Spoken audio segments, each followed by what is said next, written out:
রাধে রাধে। নমস্কার বন্ধুরা, বৃন্দাবন ফ্যামিলি ব্লগের আরও একটি নতুন ভিডিওতে আপনাদের সকলকে স্বাগত জানাই। কেমন আছেন সবাই? আশা করি সবাই ভালো আছেন, সুস্থ আছেন। রাধে রানীর কৃপায় আমরাও খুব ভালো আছি। তো আজ শনিবার আর এখন ঘড়িতে বাজে সকাল প্রায় 8:30টার মতো। তো আজ সকাল সকালই আমার গোপীনাথের স্নান, শৃঙ্গার, পুজো সব কমপ্লিট হয়ে গেছে। তো এখন শুধু শৃঙ্গার আরতিটা বাকি আছে। তো এখন আমি শৃঙ্গার আরতি করব। তো আজ আমরা আবারও যাব গো সেবা করতে। মাসে আমরা 3টে করে গো সেবা করি। তো এই গো সেবার জন্য কিন্তু প্রচুর পরিমাণে কলার প্রয়োজন হয় আর শশার প্রয়োজন হয়। তার জন্য কিন্তু যেদিন গো সেবা করতে যাওয়ার থাকে সেদিন আমরা খুব ভোরবেলায় ঘুম থেকে উঠে পড়ি। 4টে 4:30-এর মধ্যে আমাদেরকে ঘুম থেকে উঠতে হয়। ঘুম থেকে উঠে স্নান সেরে আমি তো সোজা ঠাকুর ঘরে চলে আসি আমার গোপীনাথের সেবা পুজো করব। আর আমার হাজব্যান্ড ও স্নান সেরে মন্ত্রস্মরণ সেরে ও রেডি হয়ে বাজারের উদ্দেশ্যে বেরিয়ে পড়ে। তো আমরা গো সেবা করতে যাই কলা আর শশা নিয়ে। তো তার জন্য কিন্তু 3 কুইন্টালের মতো কলা আনা হয় বাজার থেকে আর 1 কুইন্টালের মতো শশা আনা হয়। তো এই সেবাটা, এই গো সেবা মাসে আমরা 3টে করে করি।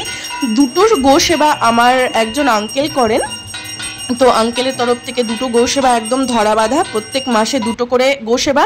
তার জন্য 3 কুইন্টাল কলা আর 1 কুইন্টাল শশা আনা হয় বাজার থেকে। আর একটা গো সেবা হয় আমার ভাইয়ের তরফ থেকে। তো এই 3টে করে গো সেবা আমাদের প্রত্যেক মাসে ধরা বাঁধা করতে হয়। তো যাই হোক, এদিকে আমার গোপীনাথের সকালে শৃঙ্গার আরতিটাও কমপ্লিট করে নিলাম। শৃঙ্গার আরতি হয়ে যাওয়ার পর গোপীনাথকে সকালে বাল্যভোগ লাগিয়েছি। আজকে বাজার থেকে আলুর কচুরি আনা হয়েছিল। তো অনেক দিন পর আজকে বাজার থেকে আলুর কচুরি আনিয়েছি, আলুর কচুরি ভোগ লাগিয়েছি। আর তার সাথে বাবা বাজার থেকে জাম এনেছে। এখানে আমাদের ব্রজধামের যে জাম গাছ না, জামগুলো একদম পাকা পাকা মিষ্টি মিষ্টি। তো বছরের যে প্রথম নতুন ফলটা ওঠে না, সেই নতুন ফলটা কিন্তু ঠাকুরের ভোগে অবশ্যই লাগাতে হয়। এটা আমাদের শাস্ত্রে আছে, যে বছর যে প্রথম ফলটা উঠবে বাজারে সেই ফলটা আগে গোপীনাথকে ভোগ লাগাতে হবে। তো আমাদের জাম এই বছরে প্রথম ভোগ লাগানো হলো। জাম তেমন একটা আমরা পছন্দ করি না, তবু আমার বাবা খেতে ভালোবাসে। আর ঠাকুরকেও ভোগ লাগাতে হয়, প্রথম ফল যেহেতু। তো তার জন্য জাম এনেছিল বাজার থেকে। তো সেগুলাই ভোগ লাগিয়েছিলাম। আমরা সকালে সবাই কচুরি প্রসাদ পেয়ে নিয়েছি। আর প্রসাদ পেয়ে নিয়ে আমি কিন্তু সবজি আমানি করতে বসে গেছি। সবজি আমানি করে আমি তাড়াতাড়ি রান্না বসিয়ে দিয়েছি। তো যেদিন আমাদের গো সেবা করতে যাওয়ার থাকে সেদিন একটু কাজের তাড়াও থাকে বেশি। কারণ গো সেবার এই যে কলাগুলো দেখছো, এখানে প্রায় 3 কুইন্টালের থেকেও একটু বেশি কলা আছে। 3 কুইন্টাল প্রায় 10 কিলোর মতো কলা আছে। আর শশা আছে 1 কুইন্টাল, প্রায় 4 কুইন্টালের মতো ফল আছে এখানে। এবার এই কলাগুলোকে একটা একটা করে ছাড়ানো হবে আর শশাগুলোকে ছোট ছোট টুকরো করে আমানি করা হবে, যাতে গোমাতাদের খেতে সুবিধা হয়। এটা না যে বাজার থেকে ফল এনে একদম গোটা গোটা গোমাতাকে দিয়ে দিলাম, তারা খেয়ে নিল, সেটা না। সেবার মধ্যেও একটা পরিপাটি আছে। যা সেবাই তুমি করো না কেন পরিপাটির মধ্যে করো। তো পরিপাটির সাথে সেবা করলে যারা খাবে তাদেরও মন প্রসন্ন হয়। আর গোমাতাদেরকে সেবা দিয়েও নিজেদেরও মন প্রসন্ন হয়। তো তার জন্য কিন্তু আমার মা কিন্তু আজকে কোনো রান্নাঘরে ঢোকেনি। আমার মা কিন্তু শশা আমানি করতে বসে গেছে। বুঝতেই পারছো, 3 কুইন্টাল কলা, একটা করে কলা ছাড়াতে হবে। আর এই 1 কুইন্টাল শশাগুলোকে আমানি করতে হবে। কিন্তু এই সেবার মধ্যেও একটা আনন্দ আছে। এই আনন্দ তোমাদেরকে বলে বোঝানোর মতো না।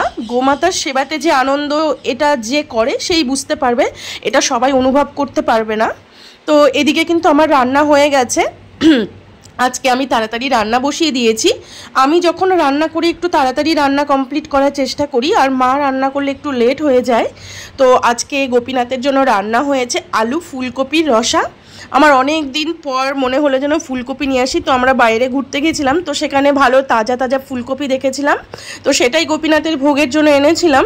তো কালকে তো আর করা হয়নি, কালকে আনা হয়েছিল ফুলকপিটা। তো ভাবলাম আজকেই করে দেই আলু ফুলকপির রসা। আর বাবা আজ বাজার থেকে কুমড়ো শাক এনেছিল। তো আলু দিয়ে কুমড়ো শাকে সর্ষে বাটা চচ্চড়ি, আর তার সাথে ভেন্ডি ভাজা আর আমের চাটনি। তো এত কিছু আজকে রান্না করা হয়েছিল। তো যেদিন গো সেবা করতে যাওয়ার থাকে না, সেদিন একটু তাড়াতাড়ি রান্না করার চেষ্টা করি। 12:30 1টার মধ্যে ভোগ লেগে গেলে সব থেকে ভালো হয়। তাড়াতাড়ি প্রসাদ পেয়ে এই সবাই মিলে, আমরা বাড়ির 4 জন আছি, আমার মা, বাবা, আমি আর আমার হাজব্যান্ড। তো আমরা 4 জন মিলে কিন্তু এই কলাগুলোকে ছাড়াতে বসে যাই। কারণ 3 কুইন্টাল কলা একার দ্বারা কখনোই ছাড়ানো সম্ভব নয়। আর যেহেতু আমাদেরকে বিকেল 5টার আগেই কিন্তু সব রেডি করতে হয়, কলাগুলোকে ছাড়িয়ে বস্তায় ভরে টোটাল প্যাকিং কমপ্লিট করে কিন্তু আমাদেরকে গাড়িওয়ালাকে ফোন করতে হয়। এই গাড়িওয়ালাটা আমাদের ধরা বাঁধা। আমরা একে ফোন করেই ডেকে নেই যখনই আমরা গোসেবা করতে যাই। তো যাই হোক, আমাদের কিন্তু পুরো প্যাকিং কমপ্লিট হয়ে গেছে। আমরা বাড়ির সবাই মিলে প্যাকিং কমপ্লিট করি। শসা আমানি করা 3 কুইন্টাল কলা, সেগুলোকে ছাড়িয়ে প্রত্যেকটা কলা এক একটা করে বস্তাতে ভরতে হয়। বস্তাতে ভরে সেগুলো প্যাকিং করে সেগুলোকে গাড়িতে উঠিয়ে দিয়ে গাড়িওয়ালা কিন্তু চলে গেল। এখন আমি আর আমার হাজব্যান্ড আমরা দুজনে বাইকে যাচ্ছি, আর এদিকে গাড়ি থেকে ওরা কিন্তু চলে গেছে। ও দেখতেই পাচ্ছ আমরা পিছনে যাচ্ছি, কারণ আমরা কোথায় গিয়ে গোসেবা করব সেটা ওকে বলে দিতে হয়, আর তার জন্য কিন্তু ওর পিছনেই যেতে হয় আমাদেরকে। আর আজকের ওয়েদারটা দেখো কত সুন্দর, মানে গরমকাল চলছে, এটা কিন্তু জুলাই মাস চলছে, কিন্তু জুলাই মাস চললেও কিন্তু ওয়েদারটা কিন্তু অনেকটা ঠান্ডা। কারণ আজ মানে কি বলবো, প্রতিদিনই প্রায় রোজই বৃষ্টি হচ্ছে। তো বৃষ্টি হওয়ার কারণে কিন্তু ওয়েদার কিন্তু অনেকটা ঠান্ডা। আর তো মানে হচ্ছে আজ যেন ঝিরিঝিরি বৃষ্টি হয়েই যাচ্ছে। আর বৃষ্টি হওয়ার কারণে আমরা যে গোবর্ধনের ভিতরের রাস্তাটা, এই যে ভিতর দিয়ে একটা পরিক্রমা রোড আছে, গিরিরাজ পরিক্রমা রোড, আমরা কিন্তু ভিতরেই যেহেতু গোমাতাদের সেবা করি, যারা তোমরা আমাদের ভিডিও দেখো তারা কিন্তু বুঝতেই পারছো যে আমরা রেগুলার মানে যখনই গোসেবা করতে আসি এই স্থানটাতেই কিন্তু বারবার গোসেবা করতে আসি। আমরা কিন্তু কোনো গোশালায় গিয়ে গোসেবা করি না। তো এই গোশ মাতাদের দেখছো আজকে তো বৃষ্টি হওয়ার কারণে কিন্তু এখানে গোমাতা প্রায় অনেকটা কমও আছে। আজকে তেমন একটা গোমাতা নেই এখানে, কারণ বৃষ্টি হচ্ছে। আজকে ওয়েদার একটুও ভালো না। এখন বাজে বিকেল 6টা। তো 6টা বাজে, মনে হচ্ছে যেন পুরো অন্ধকার সন্ধে হয়ে আসছে, কিন্তু সেটা না, আকাশ পুরো মেঘলা, ঝিরিঝিরি বৃষ্টি হচ্ছে। কিন্তু বৃষ্টি হলে কি হবে, আমাদের তো গোসেবা করেই যেতে হবে। তো আজকে গোমাতা তেমন একটা বেশি নেই, তো এখানে আমরা বেশি আজকে খাওয়ার ঢালবো না। আমরা একটু দূরে গিয়ে যেখানে আরও অনেক বেশি গোমাতারা থাকে সেখানে গিয়ে দিব। তো দেখতেই পাচ্ছ এখানে 3-4 বস্তার মতো ঢালা হয়েছে কলা। তো এখানে শুধু কলাই দেওয়া হবে, শসা অন্য জায়গায় যেখানে গোমাতা বেশি আছে সেখানে গিয়ে ঢালা হবে। দেখতেই পাচ্ছ আজকে গোমাতা প্রায় হাতে গুনে 5-6টা গোমাতা আছে এখানে। আর দেখতেই পাচ্ছ এখানে সব গিরিরাজ পরিক্রমা দিচ্ছে, যেহেতু এটা গোবর্ধন পরিক্রমার রাস্তা, ভিতরের রাস্তাটা সবাই পরিক্রমা দিচ্ছে ভক্তরা। তো যাই হোক, এখানে 4 বস্তার মতো কলা ঢালা হয়েছে। এখন আমরা যাচ্ছি আর অন্য জায়গায় যেখানে আরও বেশি গোমাতা আছে সেখানে যাব। আর এখন বৃষ্টির দিনে কি হয়, গোমাতারা রাস্তায় রাস্তায় বেশি থাকে। গোবর্ধন পরিক্রমার 2টো রাস্তা, একটা ভিতরের রাস্তা একটা বাইরের রাস্তা। তো ভিতরের গোমাতা আজকে অনেকটা কম আছে বৃষ্টি হওয়ার জন্য। আজকে গোমাতারা সব বাইরের রাস্তায় আছে, বাইরে আছে বেশিরভাগ গোমাতা। তো দেখতেই পাচ্ছ গিরিরাজ মহারাজের দর্শন হয় যখনই আমরা গোসেবা করতে আসি। তো আমরা এই গিরিরাজ মহারাজের তটেই গোসেবা করতে আসি। এই গোসেবার যে মাহাত্ম্য, এই গোসেবার যে শক্তি, সেটা যারা করে তারাই বুঝতে পারবে, সবার দ্বারা এটা বোঝা সম্ভবই না। তো এই গোসেবা করার ফলে জীবনের যে পরিবর্তন সেটা আমরা নিজেরা অনুভব করছি।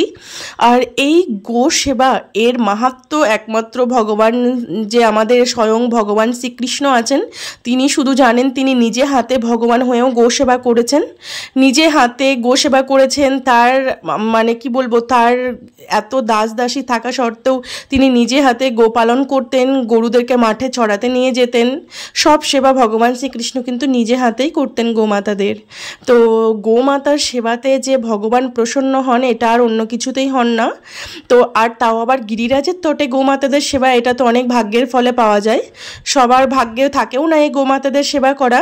তো দেখতেই পাচ্ছ যে হাজার হাজার ভক্তবৃন্দরা গিরিরাজ পরিক্রমা লাগায় এই রাস্তা দিয়ে। তো গোমাতারা তো রাস্তাতেই থাকে।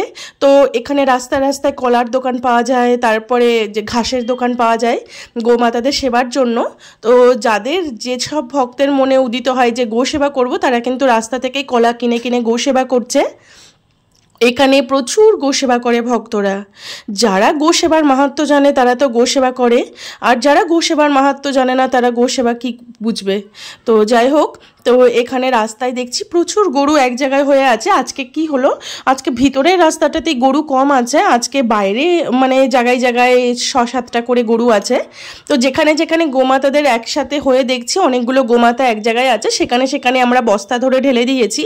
তো সেখানেই গোমাতারা খুব সুন্দরভাবে খাচ্ছে। আর এই কলাটা কিন্তু খুবই ভালোভাবে খায়, কারণ কলা যেহেতু মিষ্টি খেতে, এই কলাটা বাদরেরও খুব প্রিয় আর গরুর তো প্রিয়ই, তার জন্য কিন্তু কলাটাই বেশি পরিমাণে নেওয়া হয়। 3 কুইন্টাল কলা আর 1 কুইন্টালের মতো শশা নেওয়া হয়েছে।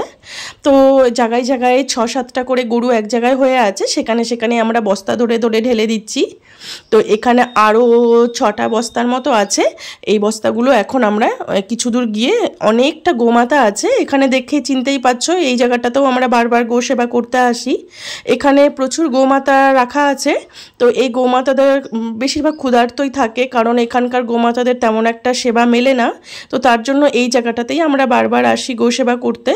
এখানে প্রচুর গরু আছে, আর এখন কিন্তু অন্ধকার হয়ে গেছে। আজকে আমাদের গো সেবা করতে বেরোতেও লেট হয়ে গেছে, দেখতেই পাচ্ছ পুরো অন্ধকার হয়ে গেছে চারদিকে। তো আজকে আমাদের দেরিও হয়ে গেছে, আর আকাশ যেহেতু মেঘলা, তো যেদিন আকাশ মেঘলা থাকে সেদিন তো কি বলবো, 6:30 বাজতে বাজতে পুরো অন্ধকার হয়ে যায় চারদিক।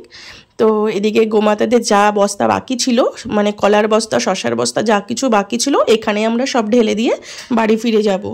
তো এখানে গোমাতারা এত ভালোভাবে সব কলাগুলোকে খেয়ে নেয়, কি বলবো, কলার বস্তা থেকে মানে কলা ঢালার সঙ্গে সঙ্গে 5 মিনিটের মধ্যে সব শেষ করে ফেলে। কারণ এই যে এই গোমাতাগুলোকে দেখছো, এখানে গোমাতাগুলোকে আটকে রাখা হয়, আর এখানে আটকে রেখে কিছু লোক এখানে ঘাস বিক্রি করে, তাদের মানে ব্যবসার জন্য এই গোমাতাদেরকে এখানে আটকে রাখা হয়।